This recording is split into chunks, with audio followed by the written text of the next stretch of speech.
Mind-blowing velour.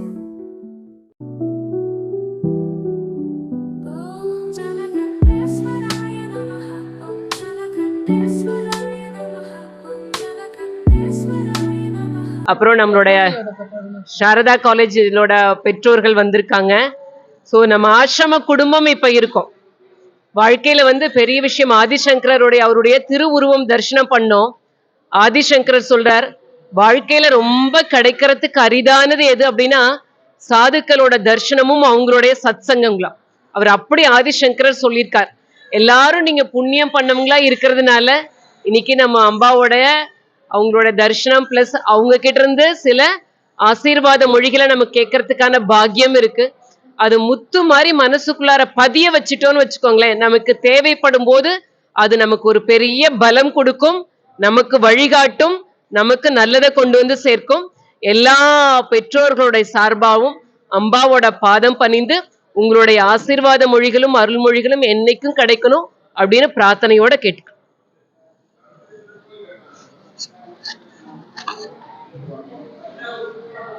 Jai Sri ராமகிருஷ்ணம். உண்மையிலேயே முதல்ல எல்லாரையும் பார்க்கறதுக்கே ரொம்ப சந்தோஷமா இருக்கு. ஒரு சில முகங்களை எல்லாம் ரொம்ப மாசத்துக்கு அப்புறம் பாக்குறோம்.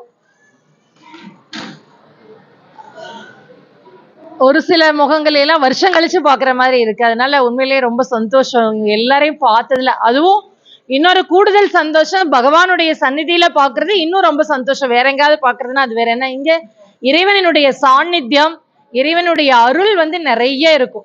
அப்படிப்பட்ட ஒரு இடத்துல பாக்குறோம்.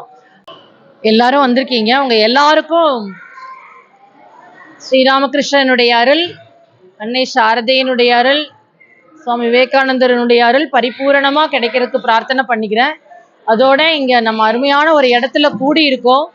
ஸோ அகிலாண்டேஸ்வரி அம்மாவும் ஜலகண்டேஸ்வர சுவாமியும் நமக்கு அருள் பண்ணுவாங்க, கண்டிப்பா அருள் பண்ணுவாங்க.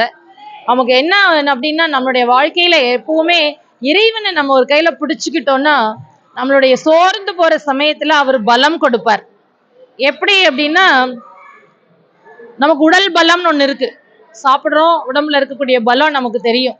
அதே மாதிரி மனசுல ஒரு பலம் இருக்கு, என்னால எதையும் முடியும், நான் எதை வேணாலும் செஞ்சிருவேன் அப்படின்னு ஒரு மனசுல ஒரு பலம் இருக்கு.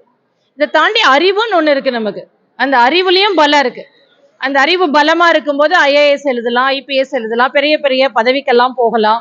அப்படி ஒரு அறிவு பலம் இருக்கு.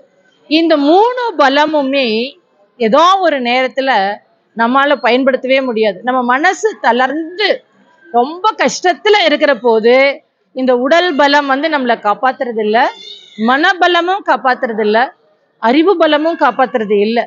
ஒரு எக்ஸாம்பிளுக்கு பார்த்தீங்கன்னு வச்சுக்கோங்களேன், ஒரு பெரிய டாக்டரா இருப்பார், அவர் பல தேவையில்லாத கெட்ட பழக்கங்களுக்கு அடிமையா இருப்பார். அந்த கெட்ட பழக்கங்களால நிறைய பிரச்சனைகள் வரும். அப்போ அந்த பிரச்சனையை அவருடைய அறிவு தீர்க்காது. நிறைய ஒருத்தர் பயில்வானா இருப்பார், அவருக்கு சில பிரச்சனைகள் குடும்பத்துல வரும், அவருடைய உடல் பலம் அந்த பிரச்சனையை தீர்க்காது. இப்படி நம்ம கிட்ட இருக்கிற ஒவ்வொரு பலமும் நம்முடைய வாழ்க்கையில ஏதாவது ஒரு சமயத்துல வலுவிழந்து போய் என்னடா பண்றது, என்ன செய்யறது அப்படின்னு தெரியாம ஒரு நிர்கதியா, யாரும் காப்பாத்துறக்கே ஆள் இல்லையா அப்படின்னு நம்ம மனசு தத்தளிக்கும் பொழுது, அதுக்குதான் பகவான் சொல்றாங்க, ஆழிக்கடலில் ஒரு துரும்பு போல நம்ம அலைவோமா. அவ்வளோ பெரிய சமுத்திரத்துல ஒரு துரும்பு எப்படி சமுத்திர அலை அடிக்கும் போதெல்லாம் இந்த பக்கம் அந்த பக்கம் அடிப்போம் இல்லையா, அப்படி துன்பங்கள் நம்மளை பண்ணும் பொழுது எது நம்மளை காப்பாத்தும் அப்படின்னு சொன்னா, நம்முடைய பெரியவங்க, மகான்கள், நாயன்மார்கள் இவங்கெல்லாம் சொல்லி வச்சிருக்கிறது என்ன அப்படின்னு சொன்னா, இறைவனினுடைய அருள். அதுக்கு பேரு ஸ்பிரிச்சுவல் ஸ்ட்ரென்த் அப்படின்னு பேர். That is called spiritual strength, ஆன்மீக பலம். அதுதான் நமக்கு காப்பாற்றும்.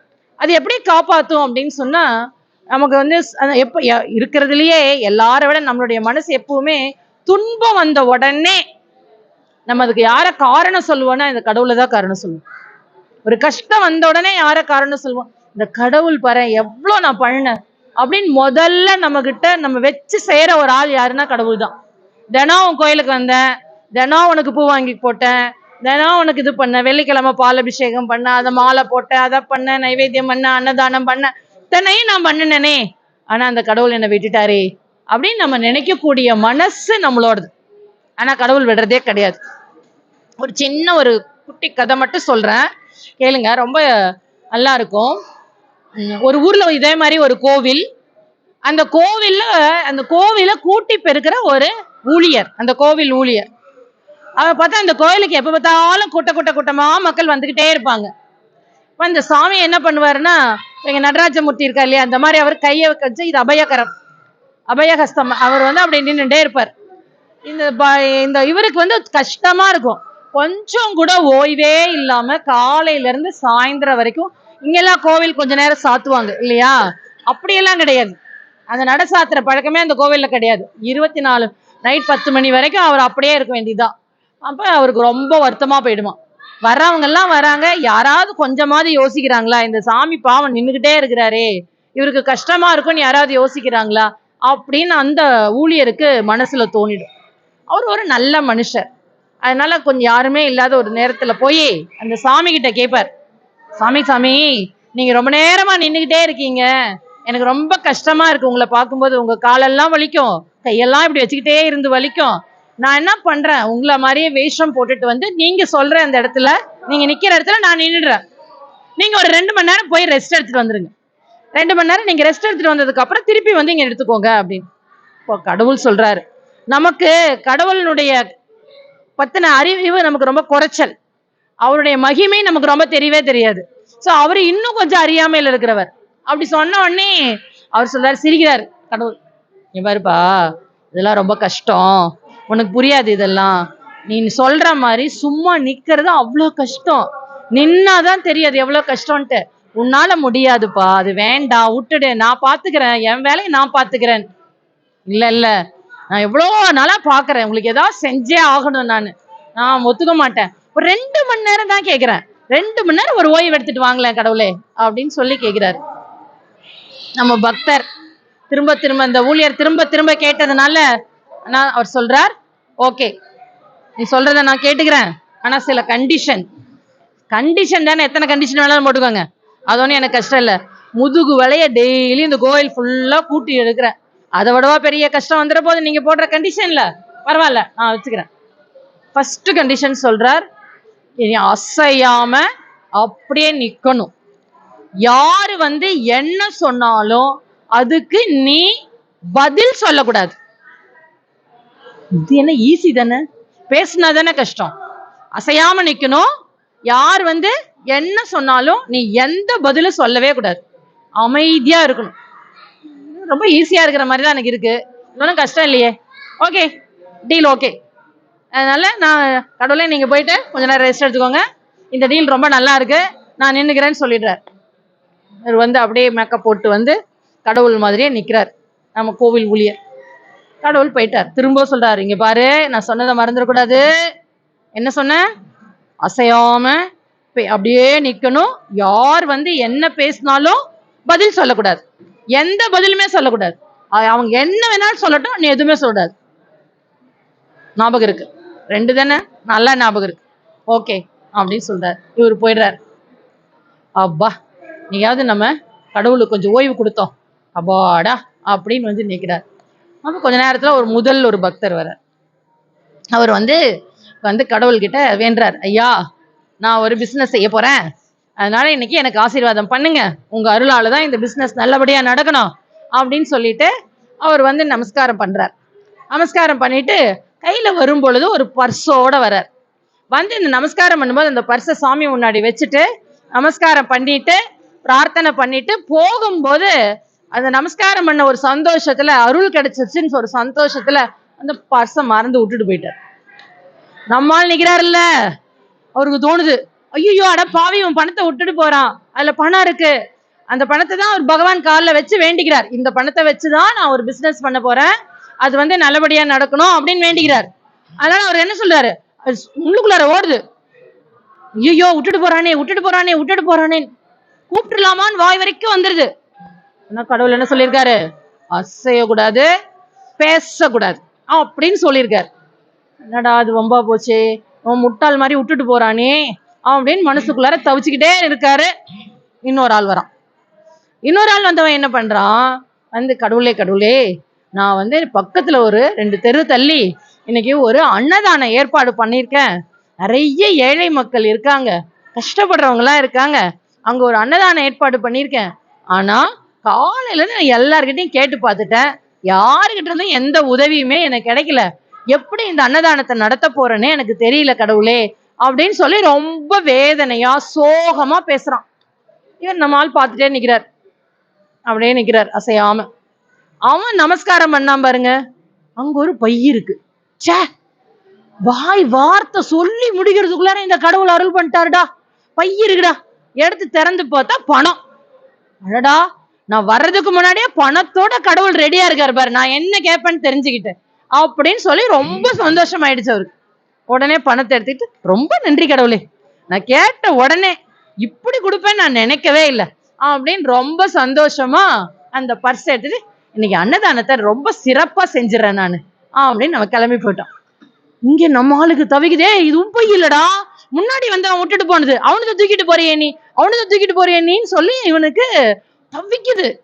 ஆனா கடவுள் சொல்லியிருக்காரே, வாயை திறக்க கூடாது, அசையாம நிக்கணும்.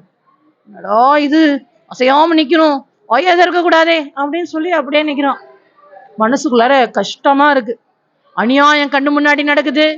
ஒருத்தன் மனத்தை இன்னொருத்தன் தூக்கிட்டு போறான். இதை நம்ம பால தடுத்து நிறுத்த முடியல, நம்ம கண்ணு முன்னாடி நடக்கிற தப்பை தடுத்து நிறுத்த முடியலையே அப்படின்னு உள்ள வேதனையா இருக்கு. 3வது ஒரு ஆள் வரான். ஆஹா, இவன் என்ன செய்ய போறானோ தெரியலையே அப்படின்னு நம்மால் நினைச்சுக்கிட்டே உட்காந்து நிக்கிறான். அவன் வந்தோடனே இவன் சொல்றான், கடவுளே கடவுளே, நாளைக்கு என்னுடைய வியாபாரத்துக்காக நான் கப்பல்ல வெளிநாடு போறேன் என் குடும்பத்தோட. இந்த வியாபாரம் நல்லபடியா நடந்து எனக்கு நிறைய லாபம் வரணும். அப்படி லாபம் இருந்ததுன்னா அதுல உனக்கு நான் ஒரு பங்கு கொடுக்குறேன் அப்படின்னு சொல்லி அவன் வேண்டான். அவன் வேண்டிக்கிட்டே இருக்கும்போது முதல்ல ஒருத்தன் பணத்தை விட்டுட்டு போனான்ல, அவன் போய் பணத்தை எங்க விட்டோன்னு தெரியலன்னு தேடிருக்கான். சரி, எங்க விட்டோன்னு தெரியலன்னு ஒவ்வொரு இடமா பார்க்கும்போது கூட 2 போலீஸ்கார ஃப்ரெண்டு பிடிச்சி கூட்டிட்டு அவங்கள வச்சுக்கிட்டே தேடிட்டு கோயிலுக்கு வந்துட்டான். இங்கேயும் விட்டுருக்கமான்னு பார்க்கலான்னு உள்ளார நுழையும் போது இந்த ஆள் நின்று வேண்டின்னு இருக்கான். இங்கதான் நான் விட்டுட்டு போனேன், சாமி கிட்டதான் பாதத்துல வச்சு வேண்டிக்கிட்டேன், இவன் தான் இங்க இருக்கான், இவன் தான் எடுத்திருப்பான் அப்படின்னு சொல்லி உடனே பிடிச்சிட்டான்.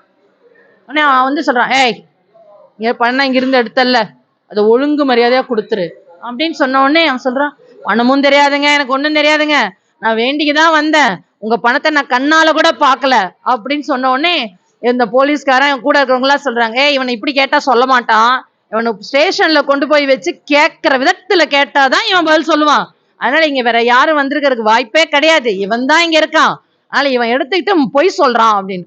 இவன் ஆன வரைக்கும் சொல்றான், இல்லைங்க நான் எடுக்கவே இல்லைங்க, நான் எடுக்கவே இல்லைங்க, நான் எடுக்கவே இல்லைங்க. ஆனா முடியும். இப்ப அந்த பணம் விட்டுட்டு போனவன் கூட 2 போலீஸ் இருக்காங்க. 3 பேரும் சேர்ந்து அவனை பிடிச்சி தர இழுத்துட்டு போறாங்க. நம்ம நின்றுட்டு இருக்கிறாரே ஐயா, அவருக்கு பக்கு பக்கு பக்குன்னு, ஐயோ இவன் பாவம், நாளைக்கு கப்பல்ல போறதுக்கு வேண்டிக்க வந்தவன், அவனை போய் பிடிச்சி தரன்னு இழுத்துட்டு போறாங்களே அப்படின்னு சொல்லிட்டு உடனே, இது வரைக்கும் நம்ம பொறுமையா இருந்துட்டோம், இப்படி ஒரு அநியாயம், இவனை கொண்டுட்டு போய் ஜெயில வச்சுட்டாங்கன்னா என்ன பண்றது, இவன் திருடவே இல்லையே அப்படின்னு சொல்லிட்டு இது வரைக்கும் பொறுமையா இருந்தது போறோம், நம்ம கண்ணு முன்னாடி ஒரு அநியாயம் நடக்குது, இதை நம்ம தடுத்தே நிறுத்தி ஆகணும் அப்படின்னு உடனே என்ன பண்ற, உடனே சொல்றான், அப்பா பணத்தை இவன் திருடலப்பா, இதுக்கு முன்னாடி ஒருத்தன் வந்தான், அவன் தான் திருடிட்டு போனான்னு கடவுள் பேசுறாரு. உடனே ரொம்ப சந்தோஷமாயிடுச்சு. ஆமா, நீ விட்டுட்டு போன பணத்தை இவனுக்கு முன்னாடி ஒருத்தன் வந்தான், அவன் எடுத்துட்டு போனா, இங்க இருந்து 2 தெரு தள்ளிதான் ஏதோ அன்னதானம் அதெல்லாம் பண்ண போறேன்னு சொல்லிட்டு எடுத்துட்டு போயிட்டான், நீங்க போனீங்கன்னா கிடைச்சிரும், அவங்ககிட்ட உடனே பிடிச்சிடலாம், அதனால அங்க போய்க்கோங்க, ஆனா இவன் பாவம், இவன் பணத்தை எடுக்கவே இல்லை அப்படின்னு சொன்ன உடனே அந்த ஆளு பணத்தை விட்டுட்டு போனவன், இப்படி ஒரு அருள் கிடைக்குமா எனக்கு, கிடைக்கிற விட்டுட்டு போன பணம் கிடைச்சிருச்சு, அது எங்க இருக்குன்னு வேற சொல்லிட்டாரு சாமியே அப்படின்னு உளுந்து கும்பிட்டு ரொம்ப நன்றி கடவுளேன்னு சொல்லிட்டு அந்த போலீஸ்காரன் அனுப்பிச்சிட்டு இவன் கிளம்பி அந்த பணத்தை பிடிக்கிறதுக்கு விட்டு போயிட்டானுங்க. இந்த ஆளு கப்பல்ல போகணும்னு சொல்லி வேண்டிட்டு இருந்தவன், அவனுக்கு எப்படி இருக்கும், அடடா இன்னைக்கு போய் போலீஸ் ஸ்டேஷன்ல நம்மளை உட்காத்தி வச்சு நமக்கு என்ன லாடம் அடிப்பாங்களோ என்ன செய்வானுங்களோ தெரியலையேன்னு பயந்துட்டு இருந்தோம், நல்ல காலம் காப்பாற்றப்பட்டோன்னு அவனும் சந்தோஷமா கடவுளுக்கு நமஸ்காரம் பண்ணிட்டு என்னை காப்பாத்தினதுக்கு ரொம்ப ரொம்ப ரொம்ப நன்றி கடவுளே அப்படின்னு சொல்லிட்டு அவனும் போயிட்டான். நம்மளுக்கு செம குஷி, இன்னைக்கு தப்பு நடக்கிறதெல்லாம் தடுத்து நிறுத்திட்டோம், நம்ம முன்னாடி நல்லவங்களை காப்பாத்திட்டோம் அப்படின்னு செம குஷி, சந்தோஷமா இருக்கேன். இதுக்குள்ளார 2 மணி நேரம் ஆகி போச்சு. போய் ரெஸ்ட் எடுக்க போன கடவுள் திரும்பி வந்தார். வந்தோடனே, என்னப்பா ஒரே சந்தோஷமா இருக்கிற, உன் முகமே அவ்வளவு இதா இருக்கு, பிரைட்டா இருக்கு, அவ்வளவு சந்தோஷமா இருக்க. அதெல்லாம் இருக்கட்டும், நீங்க நல்லா ரெஸ்ட் எடுத்தீங்களா? அதெல்லாம் முதல்ல இருக்கட்டும். உன்னை பார்த்தா இவ்வளவு சந்தோஷமா இருக்கிற, என்ன நடந்துச்சு சொல்லுன்னு. அப்ப ஐயா சொல்றாரு, இன்னைக்கு நிறைய நல்ல காரியம் பண்ணிட்டேன். என்ன கடவுளா நின்னதுனால நிறைய நல்ல காரியம் பண்ணிருக்கேன். நல்ல காரியம் பண்ணியா? நான் உன்னை அசையவே கூடாது, பேசவே கூடாதுன்னு தானே சொல்லிட்டு போனேன். நீ என்ன பண்ண சொல்லு அப்படின்னு ஐயா நடந்ததெல்லாம் சொல்ற. ஃபர்ஸ்ட் ஆளுக்கு நடந்துச்சு, 2வது ஆள் வந்தது, 3வது ஆள். ஐயோ, இப்படி ஒரு தப்ப பண்ணி வச்சிருக்கியே, தூக்கி வாரி போடுது. நான் செஞ்சது நல்லது, ஆனா அந்த கடவுள் என்ன சொல்றாரு? தப்பு பண்ணிட்டேன்னு சொல்றாரு. எனக்கு பிடிக்கவே இல்லை, கோபமா வருது. என்ன கடவுளே, முதல்ல வந்தவனுடைய பணத்தை காப்பாத்தி எங்க இருக்குன்னு சொல்லியிருக்கேன், 2வது வந்து போலீஸ் ஸ்டேஷன்ல போய் மாட்ட வேண்டியவனை காப்பாத்தி இருக்கேன், நீங்க போய் நான் தப்பு பண்ணிட்டேன்னு சொல்றீங்களே அப்படின்னு சொல்லும் பொழுதுதான் கடவுள் அங்க சொல்லுவார், இந்த பகுதி தான் நம்ம வாழ்க்கையில நமக்கு தெரியாத பகுதி. இதுக்கு முன்னாடி நான் சொன்னேன் இல்லையா, இது எல்லாம் நம்ம கண் முன்னாடி நம்ம வாழ்க்கையில இந்த மாதிரி நடக்கிற நிகழ்ச்சிகள் தான். இப்ப கடவுள் பேசுறாரு பாருங்க, அது நமக்கு தெரியாது. அது தெரியாததுனாலதான் பல சமயம் நம்ம மனச துன்பம் போட்டு அப்படி கசக்கி புழியுது. பல வருத்தங்கள், வேதனைகள்லாம் நம்மளை போட்டு ஆட்டி வைக்குது. இந்த உண்மை தெரிஞ்சிருச்சுன்னா நம்ம எது நடந்தாலும் நம்மால என்ன பண்ண முடியும்னா சந்தோஷமா இருக்க முடியும். அப்பா கடவுள் சொல்றார், தப்பு பண்ணிட்டப்பா. முதல்ல பணத்தோட வந்தான்ல, அவனோட பணம் எல்லாம் அநியாயமா அவன் சம்பாதிச்சது. அவன் நிறைய பாவம் சேர்த்து வச்சிருக்கான். நான் என்ன பண்ணணும்னு நினைச்சேன்னா, அவன் பாவத்தை கொஞ்சமாவது குறைக்கணும், அவனுக்கு கொஞ்சமாவது புண்ணியம் சேரணும் அப்படின்னு நினைச்சேன். அதனால அவன் பணத்தை மறந்து போக வச்சேன். அவனோட சொத்துக்கு இந்த 50,000 ஒரு பெரிய விஷயமே கிடையாது. இது மாதிரி ஆயிரக்கணக்கான லட்சக்கணக்கான பணம் வச்சிருக்கான் அவன். இந்த 50,000ங்கிறது ஒரு பெரிய விஷயமே கிடையாது அவனுக்கு. அதனால இந்த 50,000 நான் என்ன பண்ணணும்னு நினைச்சேன், ஒருத்தன் நல்ல காரியம் பண்ணணும்னு இருந்தான். அந்த நல்ல காரியம் பண்றவனுக்கு உதவி கிடைக்கல, அதுக்கு இந்த 50,000 போய் பயன்பட்டுதுன்னா, ஒரு 10 பேர் அதுல ஒரு 100 பேர் அந்த அன்னதானத்துல சாப்பிட்டாங்கன்னா அந்த புண்ணியம் இவனுக்கு சேரும். கொஞ்சமாவது இவன் பாவம் குறையும். இவனுக்கு இந்த பாவத்தால நிறைய துன்பம் இனிமேல் வரப்போகுது, அவனுக்கு எக்கச்சக்கமான துன்பம் வரப்போகுது, அது கொஞ்சமாவது குறையணும். அதுக்கு முன்னேற்பாடா ஒரு நல்ல காரியத்துக்கு அவன் பணம் பயன்படட்டும்ங்கிறதுக்காக நான் அதை பண்ணிருந்தேன். நீ என்ன பண்ண? தட்டு நிறுத்திட்டியா? இப்ப அவனுக்கு கிடைக்க வேண்டிய புண்ணியம் போயிடுச்சா? அவன் பாவம் மூட்டை அதிகமாயிட்டே போதா? எவ்வளவு பெரிய தப்பு பண்றேன்னு நம்மளால கொஞ்சம் இப்படி மூஞ்சி சின்னதா போயிடுச்சு. அப்புறம் அடுத்த ஆளு கேக்குறான், அடுத்தவன் நல்லவன். அப்ப இப்ப நீ நல்லவனுக்கு என்ன பண்ணிருக்க? இப்ப போலீஸ் போய் அவங்ககிட்ட இருக்கிற பணத்தை புடுங்கி நீதான் திருடுன்னு சொல்லி இவனை கூட்டிட்டு கொண்டு போய் போலீஸ் ஸ்டேஷன்ல வச்சு அவனை உதைச்சு அடிச்சு அவனுக்கு தண்டனை கொடுக்க போறாங்க. அவன் திருடல, ஒரு நல்ல காரியம் செய்யணும்னு நினைச்சான். அதுக்கு நான் அருள் பண்ணேன். நீ என்ன பண்ணிட்ட? அது குறுக்கு சூழல் பூந்து இப்படி பண்ணிட்ட, தப்பு இல்லையா? அப்புறம் 3வது இருக்கும்ல, அப்படியே ரொம்ப சின்னதா போச்சு. அடுத்தது 3வது வந்தானே ஒரு வியாபாரி, அவனோட கர்ம வினைப்படி நாளைக்கு அவன் கப்பல்ல போறான். அந்த கப்பல் புயல்ல மாட்டி சின்ன பின்னமாக போகுது, அதுல அவன் குடும்பமே அழிஞ்சு போயிடும் அப்படின்னு இருக்கு. அவன் என்கிட்ட வேண்டினதுனால இந்த பணத்தை திருடிட்டாங்கிற பேர்ல அவனை கொண்டுட்டு போய் போலீஸ் ஸ்டேஷன்ல ஒரு நாள் உட்கார வைக்க போறான். ஒரு நாள் இருந்தா அவன் கப்பல்ல போக முடியாது, கப்பல் கிளம்பி போயிடும். இவன் ஸ்டேஷன்ல தான் இருப்பான். ஒரு நாள் அதுக்கப்புறமா கண்டுபிடிச்சு இவன் திருடலன்னு விட்டுருவாங்க. அதுக்கு அடுத்தது அதான் நடக்கும். அவன் காப்பாற்றப்பட்டு அவன் அடுத்த வேலையை பார்க்க போயிடுவான்.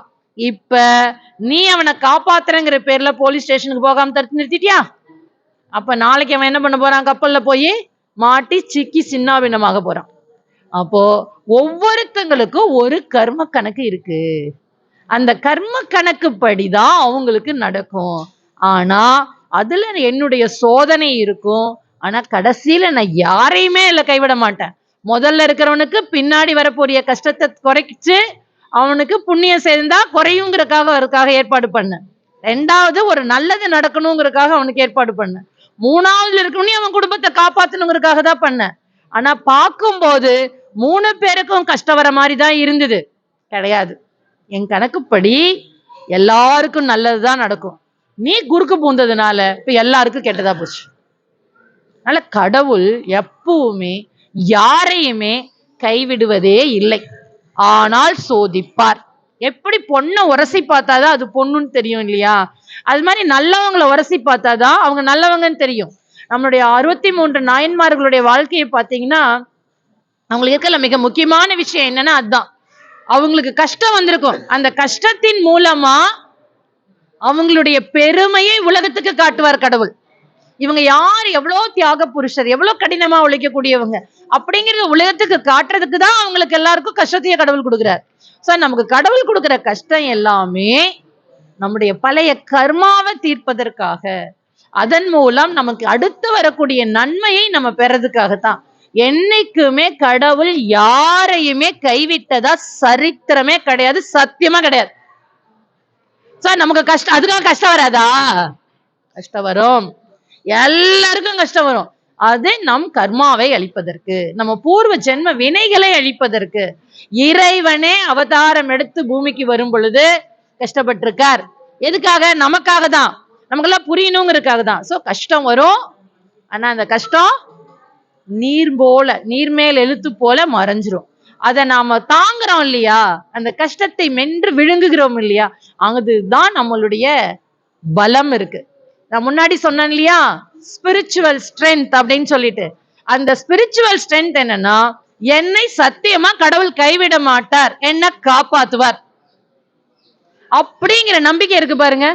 அது எங்க இமயமலை உச்சியில இருந்தாலும் காப்பாத்துவார், அதல பாதாளத்துல இருந்தாலும் காப்பாத்துவார், ஏதாவது ஒரு காட்டுல ஒரு மூலையில குகைக்குள்ளார இருந்தாலும் காப்பாத்துவார். காப்பாத்தாம விட்டதே இல்லை. ஆனா அந்த அசைக்க முடியாத நம்பிக்கை, என்னை காப்பாத்துவார் அப்படிங்கிற நம்பிக்கை நமக்கு இருக்கா? நம்ம கஷ்டம் வந்த உடனே என்ன சொல்லிடுவோம்? ஃபர்ஸ்ட் திட்டுவாங்கிறாலே கடவுள் தான். அதனால அவரை திட்டாம நம்மளுடைய வினைனால நமக்கு வருது அப்படின்னு புரிஞ்சுக்கிட்டு அதை அப்படியே ஏத்துக்கிட்டு இருக்க பழகிட்டோம்னா கண்டிப்பா ஒவ்வொரு செயலும் ஒவ்வொரு துன்பமும் நமக்கு அடுத்து இந்த உலகத்துல தொடர்ந்து சந்தோஷமா இருந்தவங்களும் கிடையாது, தொடர்ந்து கஷ்டப்பட்டவங்களும் கிடையாது. ஒரு கஷ்டம் வரும், அதுக்கப்புறம் ஒரு நல்லது நடக்கும், அப்புறம் ஒரு நல்லது கஷ்டம் வரும், அப்படி மாறி மாறிதான் வருமே ஒழிய தொடர்ந்தே கஷ்டம் வராது. அதனால நமக்கு கடவுள் காப்பாத்துவார். இங்க வந்திருக்க எல்லா குடும்பங்களுக்கும் நம்ம ஜலகண்டேஸ்வரர், அகிலாண்டேஸ்வரி அம்மா எவ்வளவு அழகா இருக்காங்க. உள்ளுக்குள்ளார போனாலே வெளியில வரணும்னு மனசே வரல, அந்த மாதிரி ஒரு ஆசையா இருக்காங்க பார்க்கும் போதே. சின்ன இந்த மதுரையில பாடுவாங்களே, சின்னஞ்சிறு பெண் போலே சிற்றாடை இடையுடுத்தி, அப்படி ஒரு அழகா இருக்காங்க. அவங்களுடைய அருள் உங்க எல்லா குடும்பங்களுக்கும் கிடைக்கணும். எல்லா குடும்பங்கள்லையும் பரிபூரணமான சகலவிதமான நன்மைகளும் கிடைக்கணும். எல்லாருக்கும் நல்ல நீண்ட ஆயுள், நல்ல ஆரோக்கியம் இருக்கணும். சகல ஐஸ்வர்யங்களும் உங்களுடைய குடும்பங்கள்ல நிறைஞ்சிருக்கணும்னு பிரார்த்தனை பண்ணிக்கிறேன். எல்லாருக்கும் வந்தது ரொம்ப சந்தோஷம், உங்களை எல்லாம் பார்த்தது இன்னும் ரொம்ப சந்தோஷம்.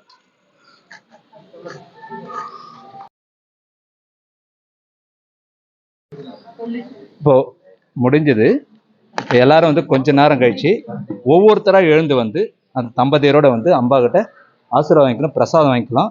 பிரசாதம் வாங்கிட்டு இங்கே ஃபோட்டோ எடுத்துக்கலாம். நம்ம எல்லாருமே ஃபோட்டோ எடுத்துக்கலாம், யாரும் தனியாக எடுக்க வேண்டாம்.